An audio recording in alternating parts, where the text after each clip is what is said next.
on the North Shore and all over the islands, that's a resource, is old boards, broken boards. You know what I mean? And what happens to them when they're broken or nobody wants to? They go to the landfill. Those things are not biodegradable. It's resin. It's fiberglass. It's the foam. You know, there's nothing friendly about that. Putting that back in the earth, right? That wasn't my original inspiration for using the surfboard. But once I started working with it, I realized, wow, there's a lot of raw material around for me to make stuff with, you know, or anyone else, you know. I'd like to see more people doing it, you know. I'd like to see it become something that's a Hawaiian type of an art form, right? I don't want to own it. It's not mine. You know what I mean? I'd like to see it become something, you know. I'm taking it and I'm pushing it as far as I can as an art form. I'm trying to see how much I can do with it at this point, right? People see it and they think it's rubbish, right? They think, just throw them away. But if they see that somebody's making money from it and that's creating beautiful things, then it can promote, you know, recycling and repurposing and that whole thing, you know.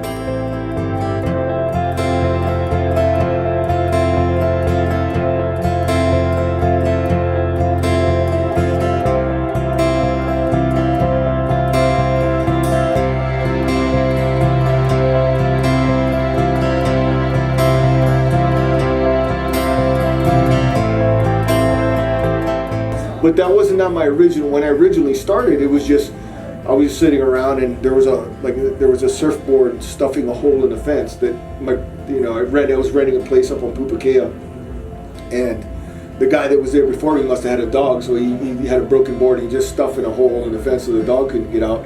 And I saw the thing and I pulled it up and I was like, let me see. And then you start playing with it. But once you get the idea, and then you start start messing with it and start playing around with it, then it evolves, and then one piece leads to the next piece, and the next piece leads to the next piece. And I've been creating my own tools and my own techniques of how to, like, the foam isn't like a piece of like wood or a piece of stone that's so easy to carve, and you can't use a chisel because the foam just bunches up. It's too soft. So the challenge was, how do I get the detail that I want to get?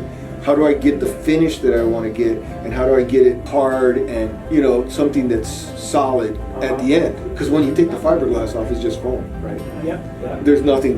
What is just a piece of foam? I carve them. I put primer on them. I sand them.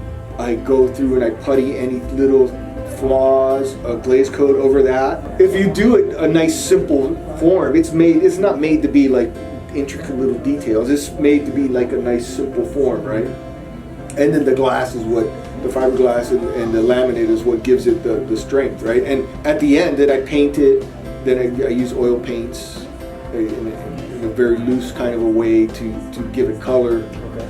And then after that, I put a resin on it. And the resin that I used, originally I didn't put resin on it because resin has kind of a yellowish, you know how surfboards go yellow? But if I did something blue and I put resin on it, it would turn green.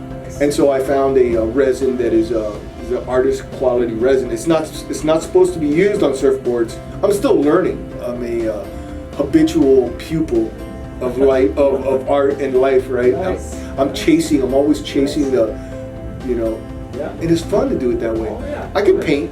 I wanted to paint. I can paint, but I know how to paint, right?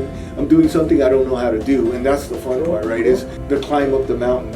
When you get to the top, it's cool. You look around, you're like, oh, yeah. Because for some people, the journey is the miserable part. It depends on your attitude, right? It's all in here. Yeah. But if the journey is the joy, and sometimes getting lost, Yeah. if you can find joy in getting lost, Yeah. then you're really onto something at that point. Yeah. I don't plan anything out when I create. I'm always like allowing it to come to me because I'm open to it, you know.